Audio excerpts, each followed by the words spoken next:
Meramec Caverns. What's it say? Jesse James Hideout. We are the Greens, a homeschool family of 5 that has been blessed by God to travel the United States a couple months out of the year, and we're thrilled to have you along on the adventure. We like to live life on the greener side.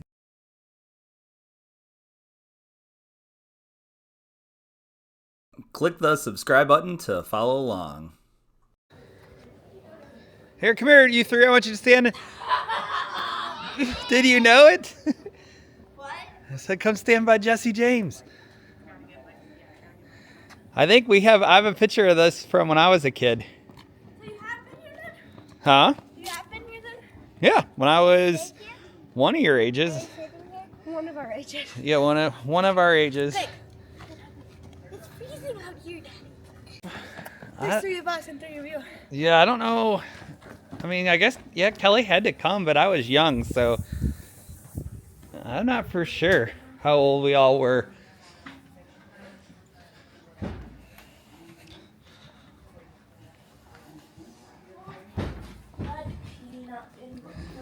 Cave tours.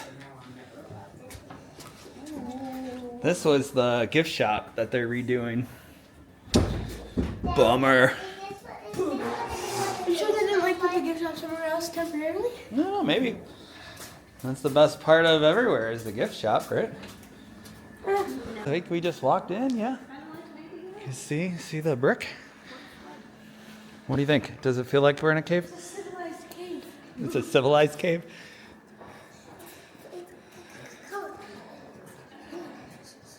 All right, come on, let's go.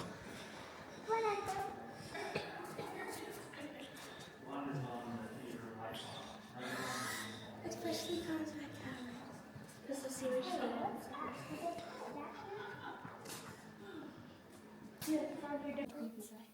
What's in there? Creepy people. Look, they're sitting around a fire.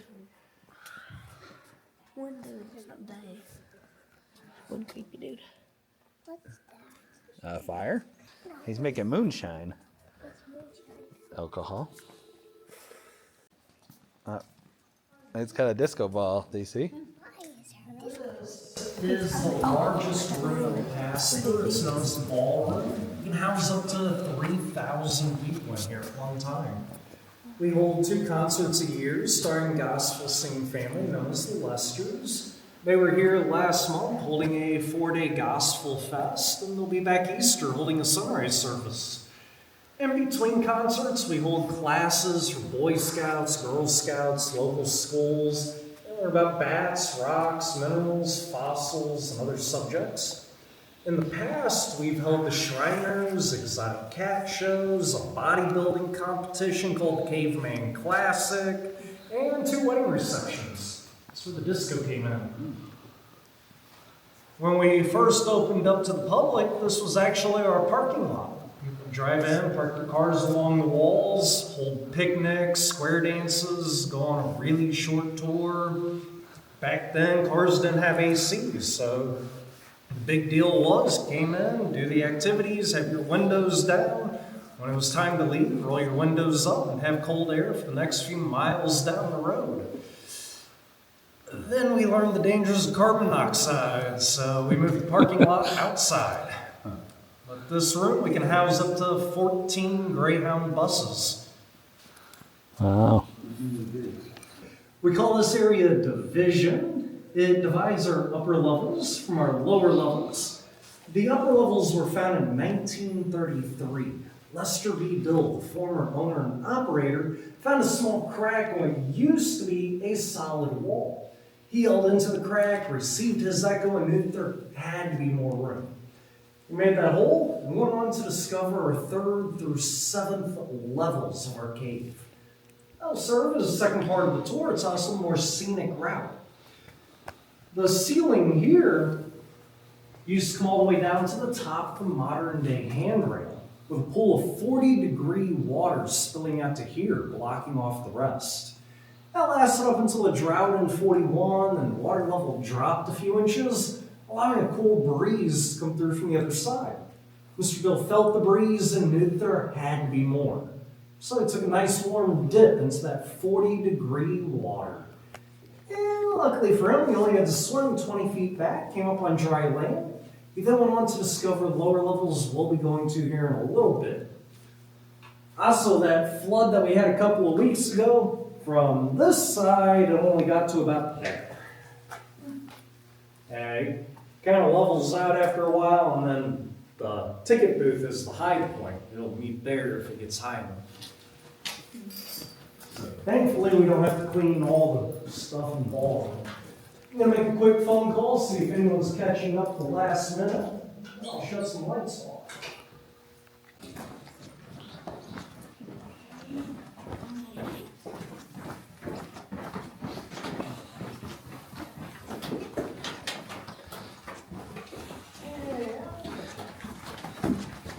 Right about here is where Mr. Dill would have came up on dry land. All it was is a pool of water that they had to bucket out. The rest of this is always dry.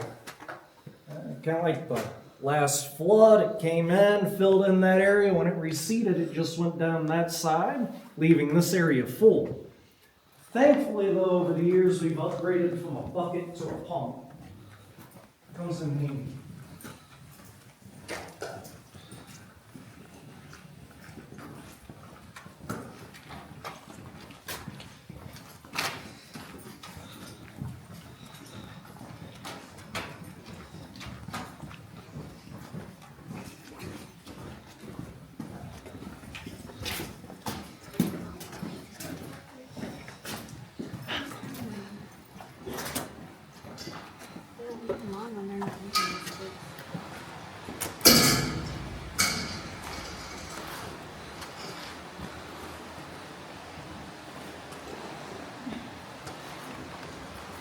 Here we have Frank and Jesse. We believe that whenever they stole money from around the area, they would come in using the main entrance. They would swim through the water to lose whoever was tracking them.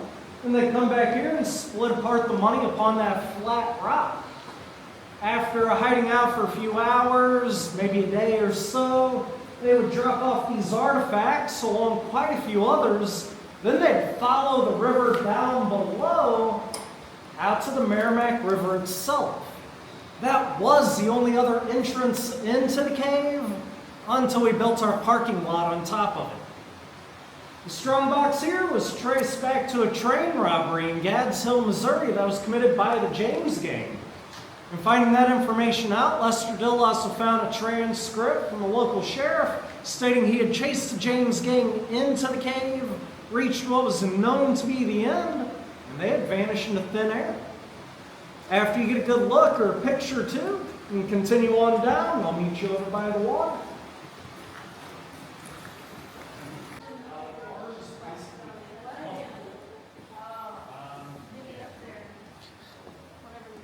Divvying up their money.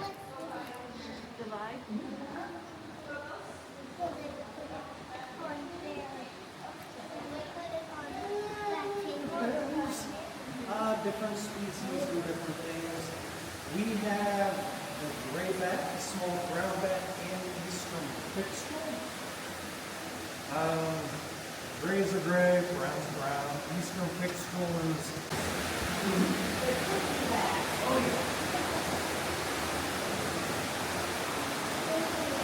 Right down there, we have Jesse and Frank making their escape. After teeny size, they have a major appetite. This is one adult back can eat up to 600 mosquitoes at one time. We have around 30,000 of them located. It definitely helps during the summer.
Welcome to Hollywood.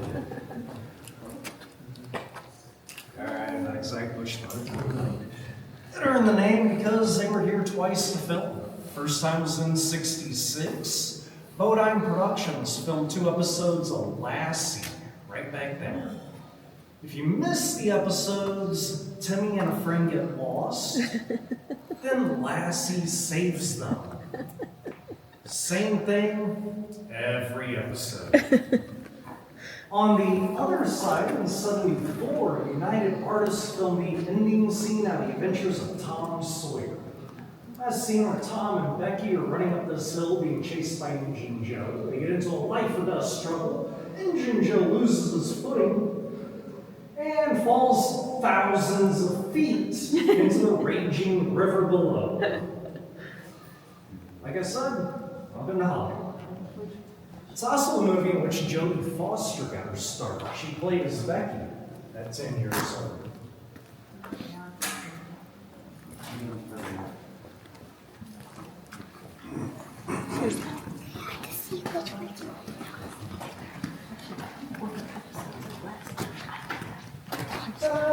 Eleanor would probably like Lassie.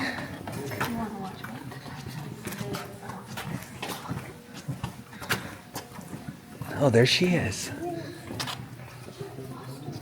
The cave actually continues on 5 more miles in that direction.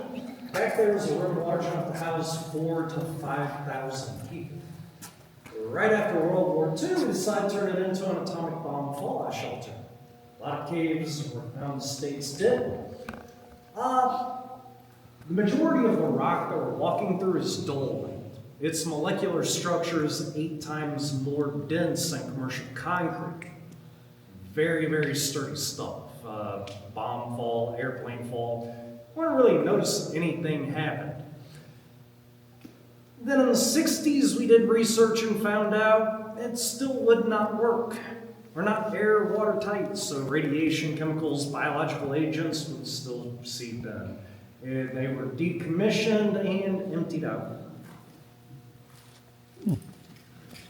Yeah, we're about to come across some limestone areas, so the rock is more porous, it's a little softer, water's able to seep through. And that's where we'll get our formations.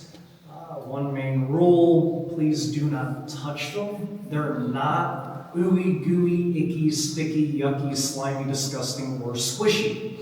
They either feel like a wet rock or a dry rock. That's it. The concrete that we're walking on was installed in the early 50s. It was all brought in by wheelbarrow.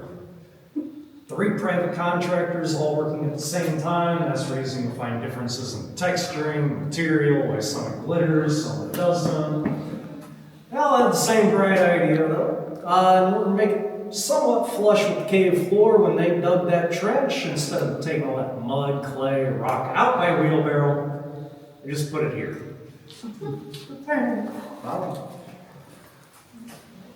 It took a little more than a year and a half to pour.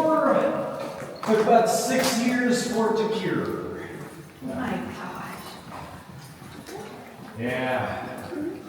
Plywood on top of it, that way it could cure and it still runs rivers.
Eleanor, which one's a stalactite and which one's a stalagmite?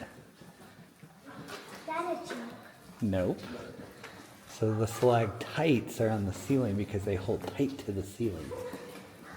If you remember that, you'll always know.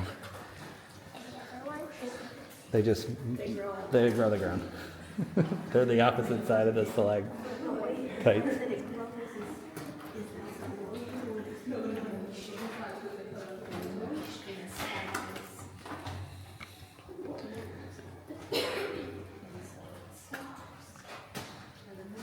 That's to your right and left.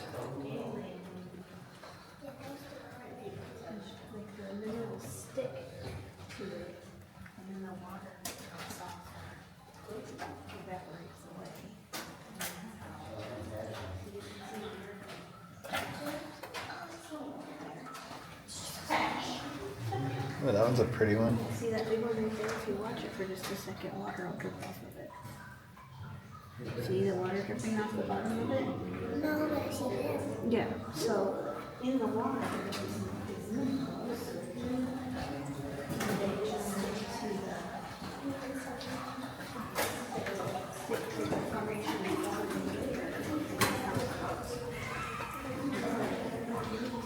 Go ahead, get over here on the right-hand side.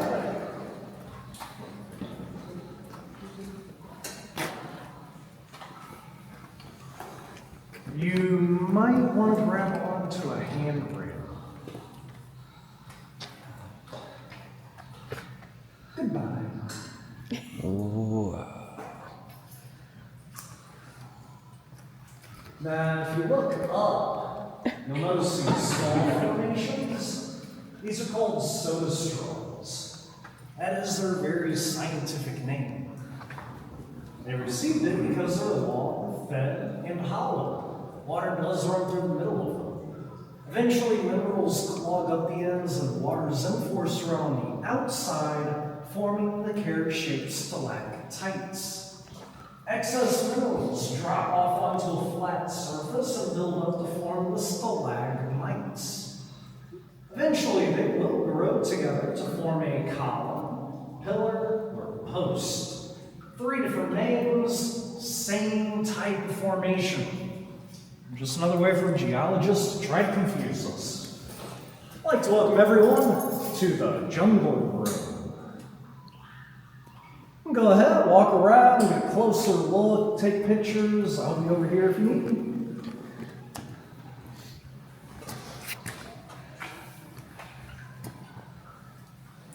Cool, huh?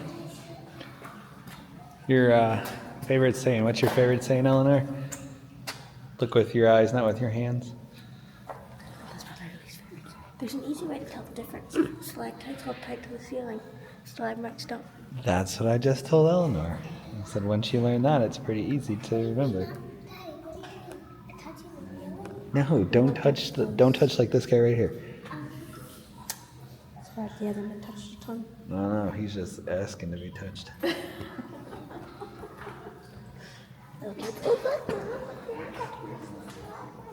What about these ones, Mommy? He said it just.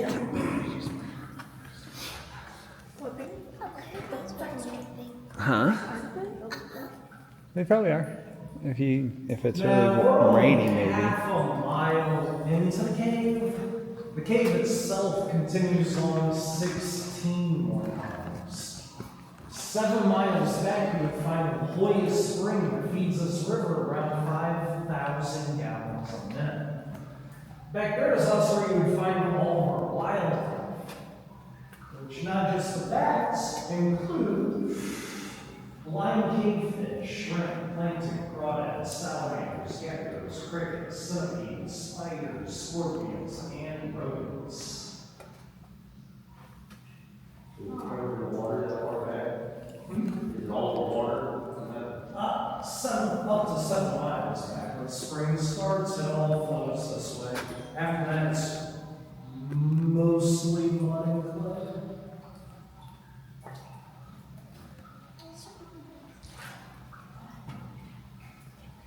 Side is anywhere from 5 inches to 1.5 feet deep. I'm going to dramatically change that. For this reason, we call it our miniature Grand Canyon, or Mirror River. Oh, wow. On average, we do flood once or twice a year. Very rarely does it actually get up over the walkway. If it does, it just basically leaves a coating of mud. All you have to do then is hook hoses up to the faucets and the handrail, wash it off, go right back to work. No problem.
We call this Exercise Alley.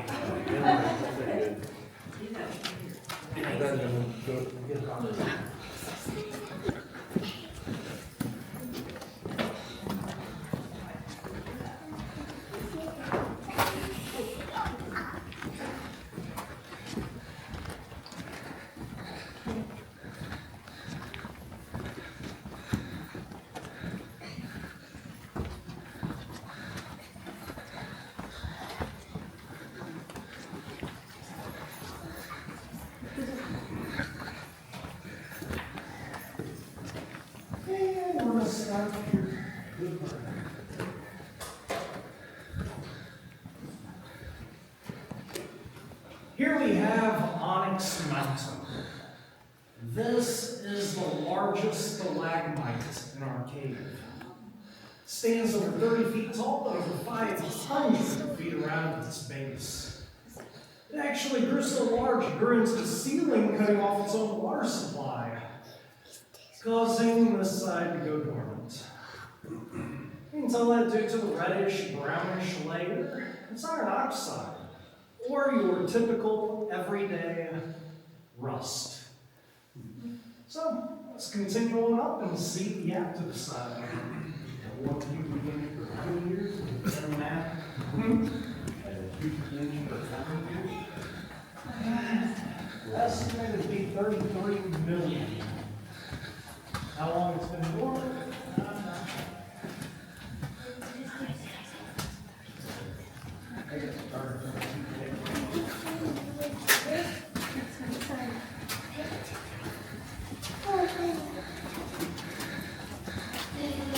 Oh, look how pretty it is.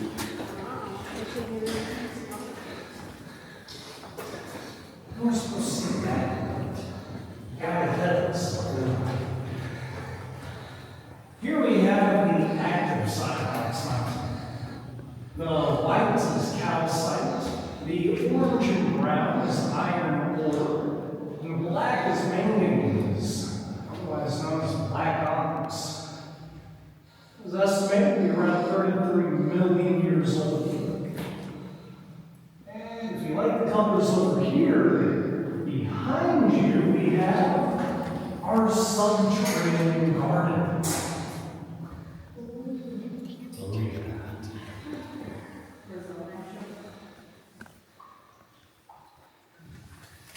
We're standing in our echo room, which makes us a proud participation part of the tour.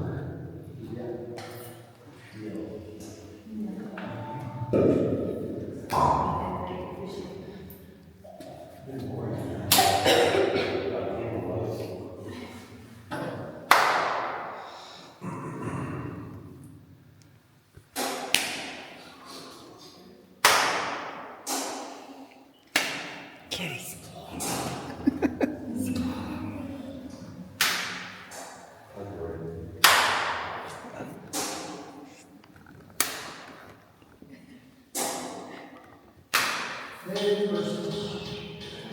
Look, it's Christmas. It's also known as Crystal Lake. Whoa! Or Mirror Lake, the water's only an inch to 2 feet deep.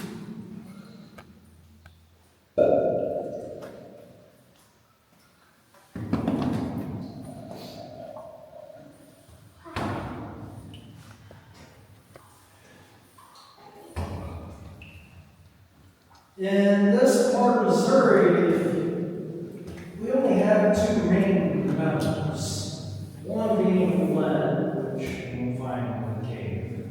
The other, though, is copper. About a quarter mile up the river, it used to be an old copper mine. But here you can see small traces of unrefined copper, bluish green ceiling right here.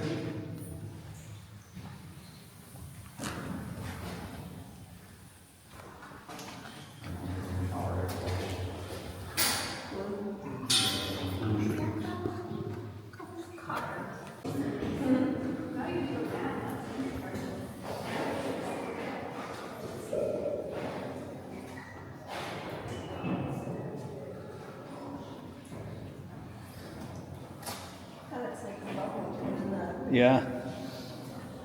It's like in the little. This is where it's in the water. Up like that.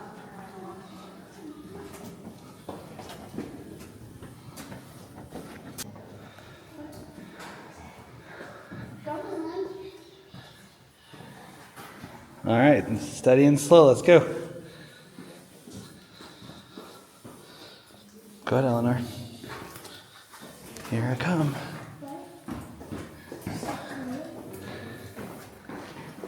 Go on down, have a seat anywhere you want.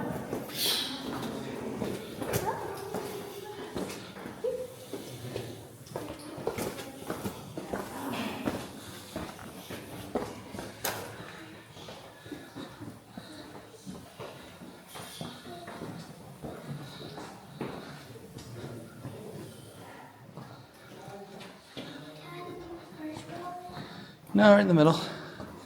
Right there we go. That looks perfect. I don't care if you want to sit in the front.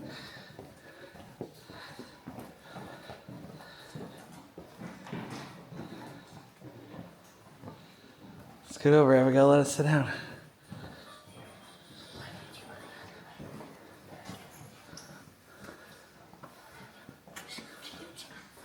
Scoochie, scoochie.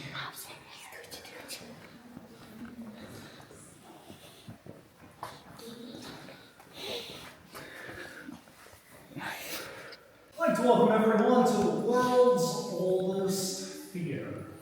It received the name due to the natural theatrical surroundings. Our stage curtain is estimated to be around 78 million years old. Stands over 70 feet tall, 50 feet wide. Comes complete with stage, backstage dressing area, natural stage curtains party.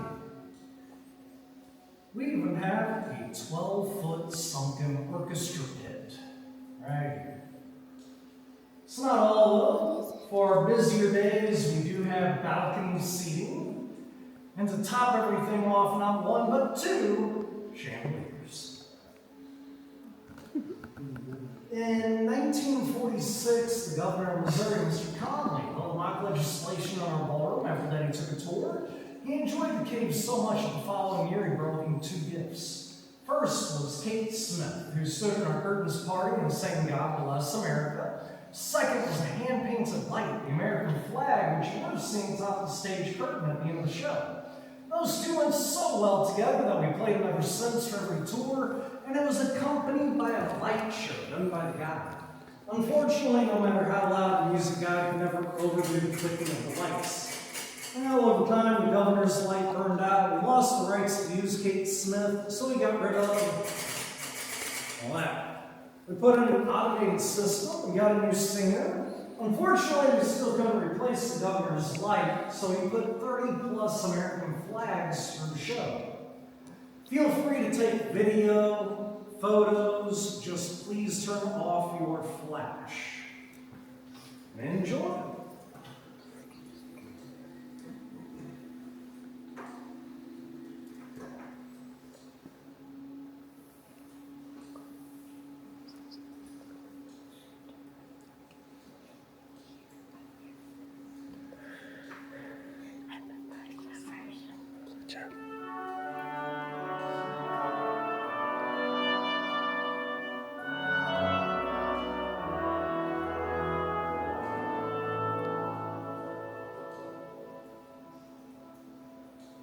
God bless America, land that I love. Stand beside her and guide her through the night with her love from above, from the mountains to the prairies, to the ocean, wide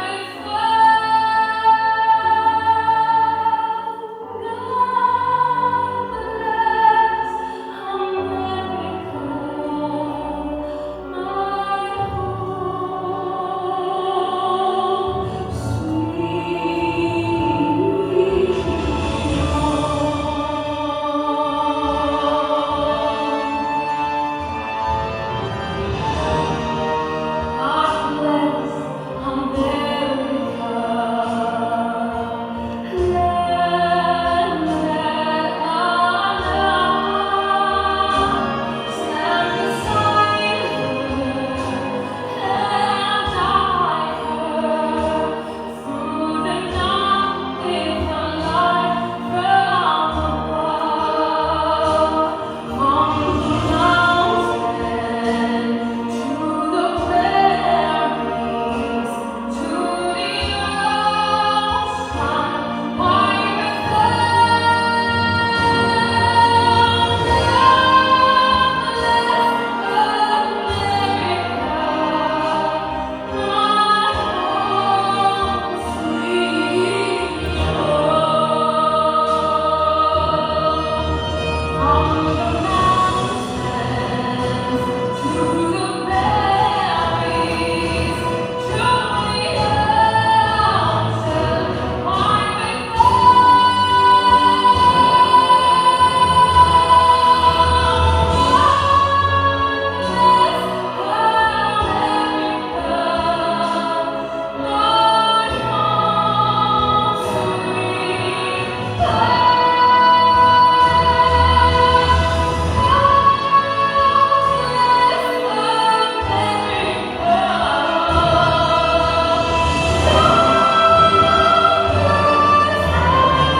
Paul, myself, and Meramec Caverns, thank you for joining us.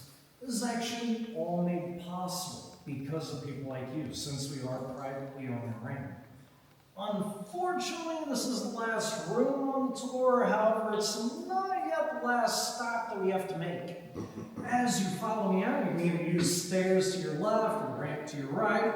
Just make sure you use caution on the right side of the exit ramp. It is slick. And above it, we have the single longest stalactite in the cave at over 18 feet. It's so sharp, so jagged, so wicked looking, Mr. Dill himself nicknamed it his mother-in-law's tongue. Follow.